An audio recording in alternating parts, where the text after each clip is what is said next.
Hi there, welcome back to my channel. If you're new here, I'm Stephanie, a registered dietitian and sport nutritionist, and on this channel we talk about everything related to nutrition and how it relates to your athletic performance. In this video, we are looking at how we can use our nutrition plan to make sure that we are recovering well between back-to-back sessions or having 2 sessions of workouts in a day. The reason this is really important is because when we're doing back-to-back workouts or even having one workout in the morning, one workout in the evening, the recovery time of those glycogen stores or the stored carbohydrates in your muscle tends to be a little bit slower, so we need to optimize our nutrition plan to make sure that we are getting the most out of both workouts so that we can ultimately perform better at the end of the day.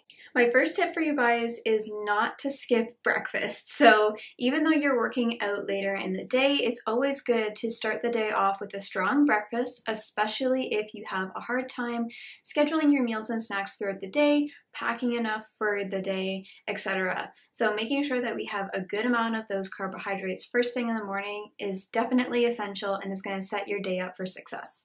There are definitely a couple options of carbohydrates that you can add to your breakfast. Shreddies or oatmeal types of cereals would be an excellent source of carbohydrates.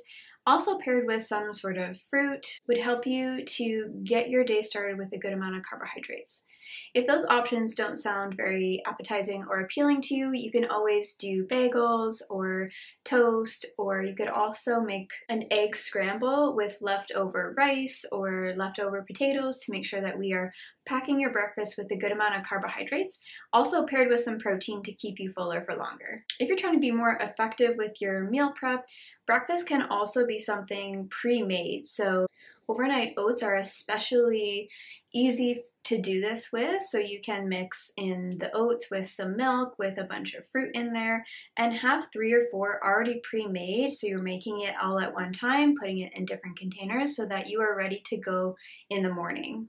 You could always make things like breakfast burritos and have them already wrapped up and ready to go as well ahead of time so that you're not taking too much time out of the morning to make sure that you get a good breakfast. Tip number 2 is to actually make sure that we are packing or taking enough nutrition with us throughout the day and especially surrounding our workouts. We want to ensure that we are getting carbohydrates before our workouts and after our workouts so that we are maximizing our ability to replace those carbohydrates that we burned during that session so that we are a little bit more prepared for our second workout. Depending on the time frame between our first and second session, we might be looking at either having a full meal with more of those complex carbohydrates, or if we don't have a lot of time, let's say 1 or 2 hours, then we're going to be looking at taking more simple types of carbohydrates between the sessions to make sure that we are packing in a good amount of carbohydrates to support our energy demands. So we first want to make sure that we get all the meals in before our workouts that we possibly can. So maybe that will be breakfast and lunch. And then we want to make sure that we're prepared to have some little snacks or snacks that we can place closer to our workouts that are going to be easily digesting to give us that carbohydrate fuel, just to make sure that we're topping up the gas tank, as I like to say, before we get into our workouts. Making sure that we are packing things such as fruits, applesauce, crackers, pretzels, dried fruits, rice cakes, peanut butter and jam sandwich, things like that can be really quickly and easily digested right before your workouts, and also then we can use those as well after your workouts within that 30-minute window, again, to make sure that we are putting the fuel back in as quickly as possible to support our energy demands for our second workout. If you don't really tolerate solid food or you're having a really hard time getting enough carbohydrates just from the food, you could always pack liquids to support that and your hydration as well. So things like regular milk, chocolate milk, juice, or even a little bit of sport drink could support your carbohydrate needs between your sessions as well, along with maybe some solid food. The third and final tip for you is to actually try and include carbohydrates during your first and possibly your second session.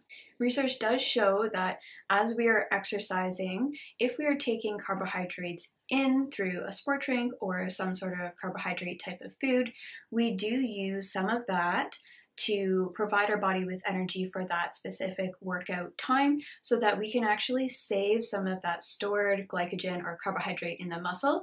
So that way we can possibly speed up our recovery time for our second workout. If your workout is only an hour, you don't technically need to consume anything. However, when we get into the situation where we have 2 workouts in a day and you're feeling maybe that the second workout, you don't have enough energy, you're not recovered enough between your sessions, it might be helpful to include a sport drink in those times for the fuel support and also to help your brain feel like you are less fatigued. I always recommend to try things out, see what works, what doesn't work, and see if you get benefit from it, because I think that it's worthwhile to try things and to see if you feel like it makes a positive effect or not in your training, and also how you feel physically possibly the next day or how you're recovering between your 2 sessions. Another reason why you might want to take some carbohydrates during your workouts is possibly if you're feeling like you're having a really hard time changing and managing your meals and snacks around your workouts, if you're feeling nauseous or if you're just having a really hard time meeting your overall energy and carbohydrate needs for the day. Again, we don't want to use supplements to mask a poor diet.